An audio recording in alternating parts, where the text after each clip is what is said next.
سلیم کوکو تا خو نن ځان ټول صفا کړی دی. چې زه تاسو ته څه نه وایم تاسو ما ولې چیړئ؟ ته خو چیړل یادی خو زه وایم چې سم چکلې ته دې بوځم.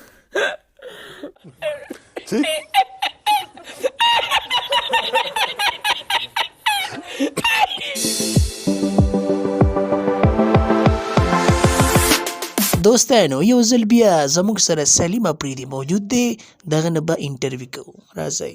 السلام علیکم. وعلیکم سلام. ته لکه په کمره کې د ځان سره څوک ساتلي دي؟ ما سره خو څوک هم نشته، یوازې یم. ها دا څه وایې؟ دا چې بیا زه چېرته چکر له درشمه؟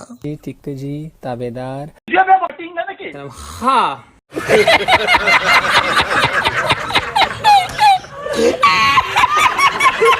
ښه کوکو دا راته ووایه چې خپل مینهوال دله خوند درکوي؟ خوند نه راکوي. بیا به په خوند باندې پوه شي.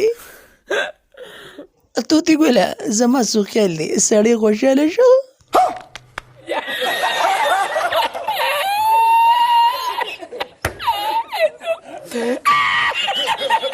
سلیم کوکو تا خو نن ځان ټول صفا کړی دی. چې زه تاسو ته څه نه وایم تاسو ما ولې چیړئ؟